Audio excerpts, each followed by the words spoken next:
नाज़रीन, रुपया पैसा में आपको खुश आमदीद कहते हैं और आज प्रोग्राम का आगाज़ एक मुनफरद अंदाज में और बहस का ज़ाविया ही फ़र्क होगा, क्योंकि हम किसी की डोमेन में जाते नहीं, लेकिन जब सियासतदान मईशत की डोमेन में आ जाते हैं तो फिर हम मजबूर हो जाते हैं, फिर हमें सियासत की तरफ जाना पड़ता है। सबसे पहला मेरा सलाह मशवरा तमाम अपने मीडिया के भाइयों को है कि मीडिया वालों से मेरी गुजारिश है, मीडिया में जो हमारे एंकर हैं, रिपोर्टर हैं, ख़ास तौर पे जो कोर्ट रिपोर्टर्स हैं, उनको मैं कहना चाहूँगा कि अब नोटिस आप लोगों के जारी हो जाएंगे। मेरा ताल्लुक नहीं है आपके मौजू से, लेकिन अब नोटिस आपके जारी हो जाएंगे। आप देख लीजिएगा आज की प्रोसीडिंग के इख्तिताम में होगा क्या कि नायक साहब भी और कामरान मुर्तज़ा साहब भी, उनको लिख के देना पड़ेगा कि उन्होंने कोई बायकॉट नहीं किया, तभी वो प्रोसीडिंग का हिस्सा बन सकते हैं। मेरा कानून गो घर से ताल्लुक ज़रूर है, लेकिन मैं कोई मास्टर ऑफ लॉ नहीं हूँ भाई।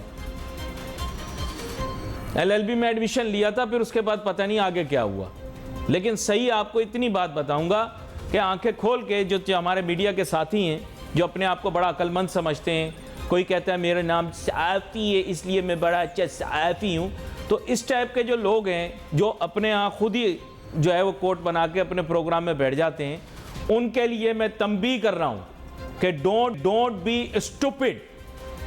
नेशनल इश्यूज़ के अंदर अदलिया के मुतालिक क्या आसाराइयाँ मत करो, ये मैं अपने मीडिया के साथियों को कह रहा हूँ। शट अप, तुम लोगों की वजह से मीडिया बदनाम होगा, हम बेवजह फंस जाएंगे। क्यों? क्योंकि आपकी क्या आसाराइयाँ टोटल नॉनसेंस हैं। जब एक दफ़ा ये बात हो जाएगी, वो दोनों ये कह देंगे कि हमने बॉयकॉट नहीं किया और हमारा इससे कोई ताल्लुक नहीं, तो फिर उसके बाद जो छड़ी है वो आके लग गिरेगी हमारे ऊपर कि आपने कैसे रिपोर्ट कर दी ये बात। इसलिए don't say anything, just keep quiet यार, व्हाट्स द रश। कभी कभार इंसान को देखना भी चाहिए मामला। दूसरी मेरी जो बात होगी सियासतदानों की तरफ है।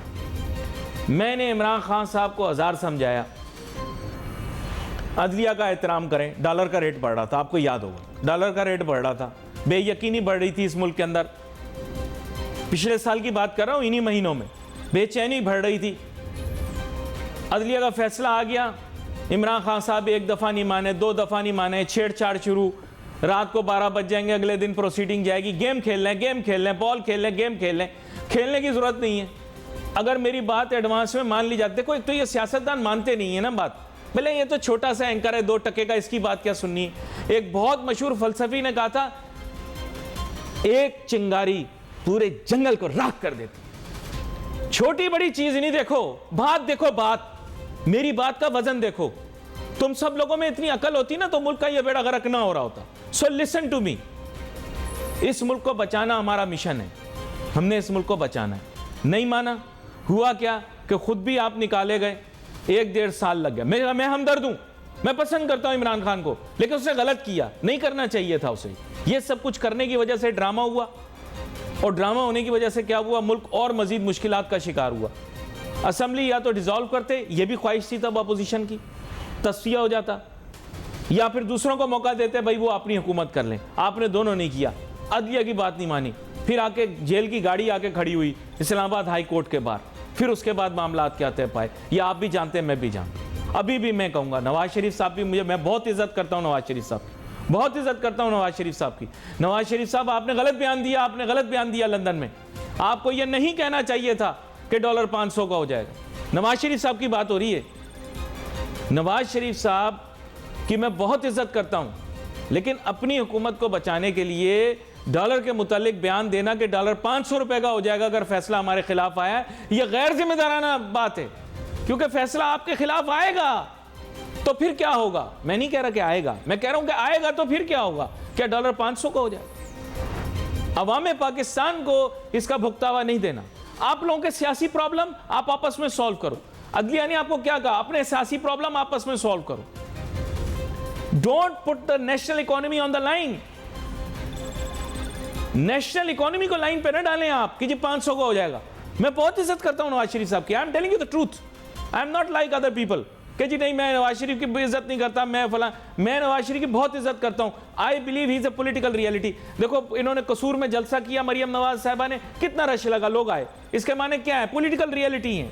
PMLN is a political reality. PTI is also a political reality. People's Party is also a political reality. All the rest of the political parties are also political realities. They are not myths. ये कोई फर्जी नहीं है. लेकिन मैं क्या समझाना चाह रहा हूं कि मुल्क की मईशत को आप दाव में न लगाएं. आपकी ये बात करने की वजह से अभी मुझे शोबा तहकीक बता रहा है कि ओपन मार्केट में कितना 287 का हो गया डॉलर. 287 का हो गया. इंटर बैंक के अंदर ये बता रहे हैं 285 का हो गया. Is it a good sign? यार आप लोगों के अपने मसले मसाइल हैं ना, आप आपस में तय करें. हम पे अपना नजला नहीं गिराएं. Don't throw your trash in my garden. आप नहीं करेंगे बेस्ट. आप लोगों को सबको टाइम मिला है. इमरान खान ने भी मईशत का बेड़ा गर्क किया. आप लोगों को 1 साल मिला, आप लोगों ने भी बेड़ा गर्क किया. It's your problem. Don't throw your trash in our garden. मैं ये बात बता रहा हूं आपको. मेरा प्रोग्राम आम लोग नहीं देखते. मेरा प्रोग्राम आम लोग नहीं देखते. मेरा प्रोग्राम देखने वाले वही लोग हैं जिनकी यहां पर या तो तलवारें लगी होती हैं या उनके ऊपर बहुत गहरा बोझ होता है कि वो मीजानिये को बराबर रखें. MNA, MPA, senator, prime minister, president, ये लोग मेरा प्रोग्राम देखते हैं. बुरा ना मानना, तकलीफ होगी बाकी एंकरों को. रियलिटी बता रहा हूं. पागल नहीं है. कोई टैलेंट है तो पूरा हिंदुस्तान बैठ के देख रहा है मुझे. दुबई में प्रोग्राम चल रहा है, ये अमेरिका कनाडा में इसकी मशहूरी. कोई वजह है? मैं आपको वही बात बता रहा हूं. Try to understand the crux. Our country is on the edge यार. हमारी मईशत बिल्कुल एज पे खड़ी हुई है. कोई पैसे नहीं दे रहा. कोई आप अपने सियासी मुस्तकबिल के बारे में लड़ रहे हो यार. मैंने कहा पहले, देखो आप लोगों को बताया. आप लोग कहते हो यार वो फलां शाहजेब खानजादा ये कहता है, बादामी वो कहता है, मोइस पीरजादा ये कहता है, डॉक्टर शाहिद मसूद तो हर वक्त कहते हैं क़यामत आने वाली है. तू तैयारी कर ले भाई, क़यामत आने वाली है. ये सब जो है ना, कोई नजूमी सेठी बनो को अपने हिसाब से लोगों बात बता रहे हैं. आप भाई रियलिटी बात करो. What is realistic? Save this country. एक बात आप कर रहे, आपने बात कर दी, बात करके छोड़ दी. लोग सट्टेबाज इसमें घुस जाएंगे और डॉलर को बढ़ा देंगे. नुकसान किसका होगा? मुल्क का होगा. तो मैं गुजारिश करता हूं, क्योंकि मुझे पता है नवाज शरीफ साहब मेरा प्रोग्राम देखते हैं, मरियम साहिबा भी देखते हैं. सर आप अपने अल्फाज भी वापस लें, अपना बयान भी वापस. और आप, मुझे पता है आप इलेक्शन चाहते हैं, आप इलेक्शन करवाएं. नवाज शरीफ साहब की बात कर रहा हूं मैं. पॉलिटिकल पॉपुलैरिटी आपने देख ली है. कसूर के जलसे में हमने देख लिया है. नवाज शरीफ भी पॉपुलर है, मरियम नवाज भी पॉपुलर है. कराएं इलेक्शन. मैं बता रहा हूं आपको बात. टाइम जितना डिले होगा प्रॉब्लम होगी. ये जो लोग पाकिस्तान से मोहब्बत करते हैं ना इस वक्त, वो एक अजीब सी ज़हनी कैफियत में. इसीलिए मैंने एक मुहिब वतन पाकिस्तानी को बुलाया है, जो एक ताजिर सनतकार रहनुमा भी हैं, साबिक सदर FPCCI. वेलकम करता हूं सर आपको शो में, जनाब ज़ुबैर तुफैल साहब. थैंक यू जनाब, शुक्रिया. ज़ुबैर तुफैल साहब, बात यह है कि आप जब अभी आए, इससे पहले मैं तमहीद में यही बातें कर रहा था कि अजीब एक डिप्रेशन सी कैफियत है. लोग परेशान हैं कि ये सब कुछ क्या हो रहा है हमारे मुल्क के अंदर. मैं चाहता हूँ आप इसका हल भी बताएं और मईशत के ऊपर जो इसके मनफी असरात हो रहे हो, ख़ास तौर पे आम आदमी जो गुर्बत की चक्की में पिस रहा है, उसके बारे में भी बताएं. जी बिस्मिल्लाहिर्रहमानिर्रहीम. अली भाई, मौजूदा हालात जो हैं बदतरीन है, जिसमें कम आमदनी वाले लोग जो हैं उनके लिए ज़िंदा रहना मुश्किल हो गया और वो लोग 2 टाइम की रोटी नहीं पूरी खा सकते. और जबकि सियासतदानों को देखें और TV को देखें तो इंतहाई दुख होता है कि सब लोग मिल के पाकिस्तान के दरख्त को काटने की कोशिश कर रहे हैं. जो जिस शाख पे बैठा है उसको काट रहा है. ये नहीं पता कि जब शाख कटेगी तो वो भी ऊपर से नीचे ही गिरेगा. तो इसलिए मैं सब लोगों से, सियासतदानों से अपील करता हूँ, खुदारा आपस में बैठ के बातचीत के ज़रिए मसाइल को हल करें.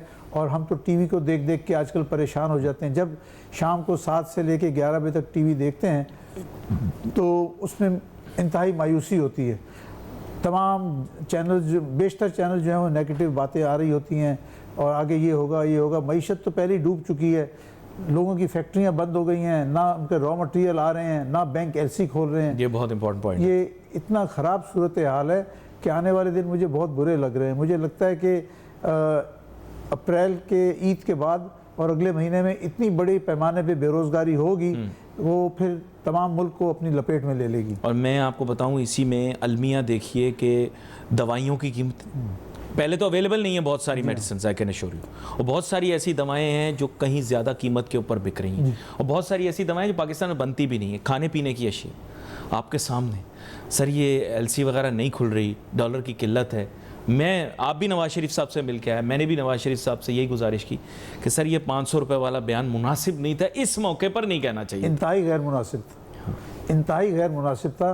एक तो पहले ही मसाइल इतने ज़्यादा हैं, फिर आप लोगों को इतनी नेगेटिव पिक्चर दिखाते हैं कि $500 का हो जाएगा, ये मुनासिब वक्त नहीं था ये बात करने का। वक्त नहीं था, और ख़ास तौर पे जिस तनाजुर के अंदर आपने बात की। अच्छा, मीडिया हाई पे देखें, हमारे प्रोग्राम में खुल के बात कर सकते हैं, क्योंकि मैं तनकीद करता हूँ। देखिए, मीडिया के साथियों को भी मैंने समझाया कि अपने जज्बात को काबू में रखना है, और अगर आप पार्टिसान भी हों तो अपनी राय को आप बयान कर सकते हैं, लेकिन आपको ये भी तो याद रखना है कि आपकी बातों से क्या फॉल आउट निकल रहा है। सही बात। नेशन में आप बताएं ना, आपने बताया आप डिप्रेशन का शिकार हो गए, आप सोचें कि आम आदमी की क्या कैफियत होती होगी जब ये बात करते हैं। देखिए, मैं आपसे कहूँगा जो आम आदमी या कम आमदनी वाला जो है वो बहुत बुरे हालात से गुजर रहा है। उसके पास 2 टाइम का खाना नहीं है, 2 टाइम का खाना नहीं है, और वो बेचारा मजबूर हो गया लोगों से इमदाद मांगने के लिए। और हुकूमत को चाहिए नंबर 1 तो ये कि जैसे पंजाब गवर्नमेंट ने कहा है कि उन्होंने सैलरी जो है 25,000 से 32,000 कर दी है, इसी तरह सिंध गवर्नमेंट को भी चाहिए कि वो 25,000 की जो भी सैलरी है इसको बढ़ा के एक रीज़नेबल लिमिट तक लेके जाए, ताकि कम। लेकिन आपके कुछ साथी ताजर नहीं मानते ना। नहीं, वो माने या ना माने, देखिए जून का इंतज़ार नहीं करेंगे, बजट आएगा तब इंतज़ार करेंगे। ये 3 महीने वो कैसे गुजारा करेगा, अप्रैल मई जून कैसे गुजारेगा। ये सैलरी जो आपने जून में जुलाई में बढ़ानी है वो इस अप्रैल से बढ़ा दें। आप एग्रीड हैं इसके ऊपर? मैं इस पर बिल्कुल एग्रीड हूँ। और इसको अब ये ठीक है कि बाद सनत कहती हैं, इंडस्ट्रीज़ कहती हैं कि वो इतनी प्राइस इंक्रीज़ सैलरी इंक्रीज़ बर्दाश्त नहीं कर सकते, लेकिन उनको चाहे अपने नफ़े में कमी करनी पड़े, कुछ भी करना पड़े, मज़दूरों की, वर्कर की सैलरी जो है उसको बढ़ाया चाहिए। यानी ये बुनियादी चीज़ है which needs to be understood right now. Sir, सफ़ेद पोश लोग बड़े परेशान हैं, बहुत लोग मेहनत कश हैं, मेहनत करने वाले लोग हैं, but they can't meet their expenses. I can assure you electricity bills are going to swell up, they are going to swell up for you, they are going to swell up for us. Sir, इस issue को क्यों address नहीं कर रहे आज के दिन के अंदर? देखिए, बिजली का भी बहुत बड़ा मसला है, गैस का भी है। मुझे नहीं पता हुकूमत कौन से चक्कर में फंसी हुई है कि वो इन चीज़ों को ना रिजॉल्व कर रही है और ना इसको एक्सप्लेन कर पाती है कि भाई हर तीसरे महीने तो बिजली महंगी कर रहे हो, और हमें कहाँ लेके जाना है। जो बेचारा मज़दूर है उसकी अगर 25,000 तनख्वाह है, वो घर में आता है तो 8,000 रुपये तो उसका बिजली का, 10,000 रुपये बिजली का बिल है। उसके बाद बाकी 15,000 में वो क्या करेगा, कहाँ से खाना खाएगा, क्या करेगा, बच्चे को पढ़ाएगा। पढ़ाने का मैं आपको बताऊं, आप भूल जाइए कि आप मज़दूर का बच्चा पढ़ सकेगा, वो जा ही नहीं सकता कहीं भी पढ़ाई के लिए, क्योंकि उसके वालिदैन के पास पैसे नहीं है कि उसको स्कूल तक भी भेजे। किताबें नहीं लेके दे सकता, कुछ नहीं लेके दे सकता। ये मुल्क के ऊपर बहुत सख्त वक्त है। मैं अल्लाह से दुआ करता हूँ कि या अल्लाह हमारे मुल्क के हालात बेहतर कर दे, और सियासतदानों से भी अपील करता हूँ कि वो इन चीज़ों को देखते हुए अपनी ज़ाती सियासत को एक तरफ रखें और मुल्की सियासत के बारे में सोचें, उस भूखे के बारे में सोचें जो रात को भूखा सो जाता है, और मज़दूरों के बारे में सोचें, ना कि अपने बारे में सोचें कि मुझे ये चाहिए, मुझे ये चाहिए। सियासतदानों की जंग जो है ये पूरे मुल्क को ले डूबेगी। अगर इसको कहीं जाके या आपस में बैठ के मामलात को तय नहीं करते तो पूरे मुल्क का बहुत ज़्यादा नुकसान होगा। हाइपोथेटिकली स्पीकिंग, देखिए डूम्सडे सिनेरियो आपके सामने ड्रॉ कर रहा हूँ, लेकिन रियलिटी के बड़े नज़दीक है। हमारे लोग तो ख्वाब खरगोश में। तेल की कीमतें बैनुल अक़वामी सतह पर बढ़ रही हैं जी। सऊदी अरब और दीगर और ऑयल पैदा करने वाली जो ममालिक हैं, उन्होंने कहा है कि हम सप्लाईज कट कर रहे हैं ताकि प्रोडक्शन कम कर देंगे, प्राइस बढ़ जाए, ताकि उससे एकदम जंप आया है। तो जाहिर बात है उसके असरात पाकिस्तान में भी मुरतब होंगे, अभी नहीं होंगे, 15 दिन बाद होंगे, 1 महीने। सर, तवानाई हम पैदा कर रहे हैं ईंधन से, गाड़ियां हमारी चल रही पेट्रोल से। Doomsday scenario, if we run out of energy we are going to be at a standstill. पैसा हमारे पास नहीं है, IMF ने कह दिया आप जून तक फंड्स नहीं अरेंज कर सकते। Sir, what's the situation? How do we solve it? We have to solve it. Less the politicians. Can we do it? देखिए, इस वक्त जो पॉलिटिशियंस हैं उनकी पूरी की पूरी कंसंट्रेशन है अपनी सियासत के लिए कि मेरी कुर्सी या मेरी आने वाली कुर्सी, उसको कब्जा करने के लिए ये सब आपस में लड़ रहे हैं। जो हुक्मरान हैं वो अपनी कुर्सी बचाने के लिए लड़ रहे हैं, जो अपोजिशन में है वो उस कुर्सी पे आने के लिए लड़ रहे हैं। तो ये सब अपने लिए लड़ रहे हैं, आवाम के लिए कोई नहीं लड़ रहा। आवाम जो है वो इसी तरह पिस रही है और पिसती रहेगी। जो सूरत हाल है आप देखिएगा, अल्लाह करे कि हालात बेहतर हों, लेकिन जिस बड़े पैमाने पे बेरोज़गारी अगले महीने आएगी वो पूरे मुल्क को मुतासिर करेगी। या देखें, आपने सही डिपिक्शन कर दी ना कि ताकि लोगों को पता लग जाए। अच्छा, महंगाई का तूफान सर्दियों में आपको पता है महसूस नहीं होता, बिकॉज गैस का इशू होता है, पर इलेक्ट्रिसिटी आपको पता है जो मेजर। अब ये इंडस्ट्रीज के बिल्स भी मेरे ख्याल इन्फ्लेटेड ही आएंगे, जहां तक मेरी अंडरस्टैंडिंग है। Now you are single tariff, right? बढ़ के आएंगे, कोई प्रायोरिटी वाला सिस्टम इन्होंने खत्म कर दिया, जहां तक मुझे पता है। I don't know, single tariff पे आएगा। और देखिए, उससे आपकी कॉस्ट ऑफ प्रोडक्शन इतनी बढ़ जाएगी कि आप कॉम्पिटिटिव नहीं रहेंगे दुनिया में एक्सपोर्ट करने में। हाँ, बना के मुल्क में तो बेच लेंगे। और दूसरी बात मैं आपसे अर्ज़ करूँ कि मैंने एक चीज़ नोट की है कि हमारे भी जो ताजिर और सनतकार हैं उनका भी एटीट्यूड मुल्क के लिए अच्छा नहीं है। मैं एक चीज़, हालांकि मेरे बहुत सारे दोस्त चावल की ट्रेड में हैं, तो मैं आपसे शेयर करना चाहूँगा कि चावल जितने का वो एक्सपोर्ट कर रहे हैं उससे कहीं महंगा पाकिस्तान में बेच रहे हैं। अगर वो दुनिया में बेचते हैं उस प्राइस से रुपए में कन्वर्ट करें तो पाकिस्तान में वो उससे बहुत ज़्यादा कीमत पे बेच रहे हैं। तो ये तो नहीं करना चाहिए भाई, जितने का एक्सपोर्ट करते हो उतना का पाकिस्तान में भी दो, ताकि लोगों को थोड़ा बहुत चावल तो सस्ता मिले। बड़ी अहम बात कर दी आपने। Okay, now the issue and challenge is saving Pakistan. Hypothetically speaking, again वैसे मैं आपको बता रहा हूं कि काली जुबान है मेरी, नाउजुबिल्लाह, गैब का इल्म किसी के पास नहीं, but I am telling you that a caretaker government is going to come in place very soon. Whether the government agrees और doesn't agree, in both cases वो तो क्लियर है, वेदर इन ऑगस्ट और राइट नाउ। लेकिन अब issue ये है जुबैर तुफैल साहब, onus of responsibility is going to lie on the caretaker government. सही बात। If they include businessman or industrialist, if they include a person like you, what's going to be your suggestion? What's going to be your strategy? देखिए, मैं समझता हूँ कि जो भी care taker government आएगी ना, आप उसको प्राइवेट सेक्टर से लें और वो लोग आपको बेहतर मशवरे देंगे। और जो मौजूदा हुक्मरान जो भी हैं, हुक्मरान पार्टी है तो अपोजिशन पार्टी, ये आपस में लड़ रहे हैं, इन सब का आपस में ये मुफाद है। अपोजिशन चाहती है मैं इक़्तिदार में आ जाऊं और जो इक़्तिदार में बैठे हैं वो चाहते हैं कि हम ही बैठे रहें। लेकिन इनका कोई तवज्जो इस बात पे नहीं है कि पाकिस्तान के जो मौजूदा मसाइल हैं इससे बाहर कैसे निकला जाए, उस तरफ सोचते नहीं हैं। तो अगर ये हालात और इससे 1-2 महीने चले, आप देखिएगा, अल्लाह ना करे कि ऐसा, मुझे लगता है कि इतनी बड़ी बेरोज़गारी होगी, लोग सड़कों पे आ जाएंगे कि किसी के बस में नहीं रहेगा कुछ करना, और फिर हालात ऐसा मजबूर हो। And mind you, you are a positive thinker, you are not one of those people जो नेगेटिविटी फैलाते हैं। आप हमेशा पॉजिटिव बात करते हैं, लेकिन उसके बावजूद आप प्रोजेक्ट कर रहे हैं, प्रिडिक्ट कर रहे हैं कि दिस में हैपन। देखिए, बेरोजगारी होने जा रही है बहुत बड़े, लाखों लोग बेरोजगार हो जाएंगे, और फिर वो जब बेरोजगार होंगे तो घर में खाना कैसे पहुंचेगा।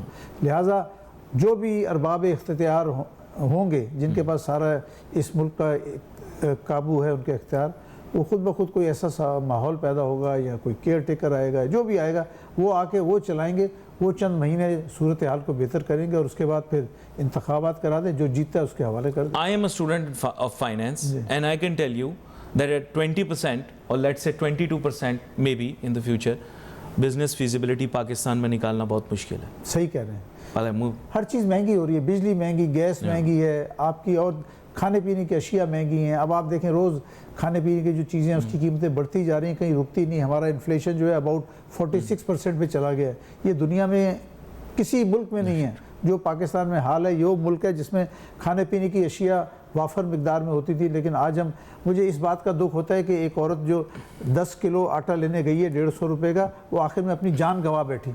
सैकड़ों कराची में एक दिन 12 अफराद जो हैं बेचारे पाँव में कुचले गए, औरतें और बच्चे। उसके बाद पेशावर में भी औरतें। उसका इंटेंट गलत नहीं था। देखो सर, हमारे लोगों ने पनिश करना शुरू कर दिया कि उसका इंटेंट गलत। देखो, जो देना चाह रहा था खैरात, उसका इंटेंट तो ठीक था, अब उसको क्या पता डिलीवरी सिस्टम क्या है। ये तो स्टेट की रिस्पॉन्सिबिलिटी है, डिलीवरी सिस्टम। देखिए, एंड ऐसे हो रहा है कि उस 10 किलो के लिए कई लोगों की जानें चली गई हैं। ये बहुत अफसोसनाक बात है। जब दुनिया में लोगों को पता चलेगा, वो हमारे ऊपर क्या कहना चाहिए, एक उर्दू का लफ्ज़ है, थू थू करेंगे कि यार 10 किलो 1500 रुपए के लिए इस औरत का, ये इस आदमी की जान चली गई। ये वाक़यात पंजाब में भी हुए, कराची में भी हुए, KPK में भी हुए, और हुकूमत के कान पे जूं नहीं रेंगती, आराम से बैठे हुए हैं। ठीक है यार, अब ये देखो ये क्या होगा। अपने मुफादात की बात करते हैं, अवाम के मुफादात नहीं। सर, आपको पता है मर जाए, रिलीफ कैंप्स के ऊपर मॉबिंग हो रही है। जी हाँ, ये बाय वो, मैं वो नहीं कह रहा, उनकी मजबूरी को समझना हमें। सही, they are doing it not because they want to do it, it's उनकी मजबूरी करवा रही है उन लोगों से ऐसे। वरना पता है, वो एक लड़का था, वो 10 रुपए के फल डिस्ट्रीब्यूट कर रहा था। सम राउडी पीपल केम और उन्होंने लूट करना शुरू कर दिया, बट दे वर लूटिंग, वो उन्होंने भी इस्तेमाल ही करना था। सही बात। और वो एक और लड़का है जो शायद 100 रुपए का चिकन दे रहा है किलो, वो लोग वहां पर भी मॉबिंग होगी। But this is all happening, लोगों की मजबूरी है सर, फ्रस्ट्रेशन है लोगों की। People don't have food at home. मैं तो इस TV चैनल के जरिए आज फिर कहूँगा, सियासतदानों के लिए खुदारा अवाम के बारे में सोचें, अपने बारे में नहीं सोचें। इक़्तिदार है या नहीं है, अवाम को सोचें, उनको खाना पहुँचाएं किसी तरह से। और क्राइम देख रहे हैं आप? जी हाँ, क्राइम की लेवल आप देखें, मगिंग हो रही है, घरों के बाहर मगिंग हो रही है। कराची में कितनी बुरी तरह से लोगों को लूटा जा रहा है, मारा जा रहा है, गोली मार दी जाती है, कत्ल कर। फिर सर ये देखें, फिर विजिलेंटी कल्चर आएगा। जी, फिर लोग खुद हथियार उठा के अपना कम्बैट करना शुरू कर। फिर वो आप देखें जिस तरह का इंसिडेंट मलीर में पेश आया, वो जो शॉपकीपर था उसने ही शॉट द डकॉइट हिमसेल्फ। सही बात। फिर विजिलेंटिज्म होगी सर, फिर क्या राइट और रॉन्ग रह जाएगा। बहरहाल बहुत ही तशवीशनाक हालात हैं और मैं चाहूँगा हुकूमत और हुकूमत के अलावा पीछे जो इदारे हैं, इंस्टीट्यूशन हैं, वो भी इन चीज़ों को देखें और सोचें कि मुल्क को इस बहरान से कैसे निकाला जा सकता है। अच्छा, एक और बात करूं, मैं अभी भी कर रहा हूं काफ़ी अरसे से, हिंदुस्तान के मीडिया के ऊपर भी बड़ी मशहूर हो रही है बात मैं ये कर रहा हूं सर कि भारत और पाकिस्तान को ना अब एक दूसरे से लड़ाई नहीं करनी चाहिए। बिल्कुल नहीं करनी चाहिए। अब जो है ना ये वक्त आ गया कि एक दूसरे के साथ तिजारत करो और पीस कायम करो। बिकॉज यू नो इंडिया वाले बड़े खुश होते हैं, but international powers will never want that India becomes too powerful और us become too powerful. But at least आपस में बैठ के ट्रेड तो करें ना। बिल्कुल ट्रेड होनी चाहिए। कितने सारे सवालों के जवाब मिल जाएंगे, कितने सारे मसाइल के हल निकल आएंगे। दोनों की मुल्कों की बेहतरी में है कि आपस में जो तिजारत को बहाल किया जाए। एजुकेशनिस्ट भी यहाँ आए, सही बात। बिजनेसमैन भी आए सर यहाँ पर। बिजनेसमैन अच्छे हैं इंडिया सही के, बात। हमारे भी बड़े जबरदस्त हैं सर बिजनेसमैन। ऐसे हालात में भी काम कर रहे हैं तो कमाल ही कर रहे हैं। एक्सचेंज करें ना सर आइडियाज। क्या कहते हैं आप? देखिए, मैं तो समझता हूँ कि भारत पाकिस्तान में जो है वो तिजारत होनी चाहिए, नंबर एक। नंबर दो, जो इख्तलाफात हैं उनको एक तरफ रखते हुए फ़िलहाल तिजारत का दरवाज़ा खोलें और कोशिश करें कि एक दूसरे से लड़ाई की बजाय बातचीत के ज़रिए मामलात को आगे बढ़ाया जाए। और सर आपको पता है एग्रीकल्चर प्रोडक्शन वहाँ बहुत बढ़ गई, बहुत बढ़ी है। पाकिस्तान से उनकी यील्ड बहुत ज़्यादा है, उनकी गंदम की यील्ड हमारे से बहुत ज़्यादा है। सीड्स आर बेटर, उसमें गंदम है और सब्जियां हैं, सब चीज़ें जो इंडिया में पाकिस्तान की निस्बत बहुत सस्ती हैं। भूखा पेट जो है ना, कोई पासपोर्ट वीज़ा नहीं देखता सर। सही बात। भूखा पेट नहीं देखता, डॉक्टर कभी मरीज नहीं देखता। सही बात। कारोबारी भी मुनाफा देखता है सर। सही बात। किससे मिल रहा है ये नहीं देखता। मैंने बहुत कम किसी शॉपकीपर को देखा हो कि किसी को टाल दे वापस। सही बात। तो ये मेरी ये इस्तदा है कि ये वक्त जैसे मुल्क के अंदर भी जी कॉम्प्रोमाइज़ का है, जैसे आपने बताया, आपस में डिस्कस करने का, और मेरे ख्याल से नेशनल लेवल के ऊपर इंटरनेशनल लेवल पर भी है। मैं लास्ट वर्ड चाहूँगा आपके लिए, जो आप हुकूमत के लिए पैगाम देना चाहें। हुकूमत के लिए मैं अपना पैगाम दोबारा दोहराऊंगा कि खुदारा हुकूमत कोशिश करे कि आवाम को जो मुश्किलात में हैं उनकी मुश्किलात में कमी की जाए, नंबर एक। नंबर दो, अपोजिशन के साथ बैठ के बातचीत के ज़रिए मसाइल को हल किया जाए। इसके अलावा कोई रास्ता नहीं है, वरना मुल्क को बेइंतहा नुकसान होगा। बहुत अहम नुक्ते के ऊपर प्रोग्राम का वक्त नाज़रीन ख़त्म हुआ। चाहते हैं मेहमान का शुक्रिया अदा करते हुए we wait for message on Facebook. Ali Nasir हमारी टीम को इजाज़त दीजिए। अल्लाह हाफ़िज़।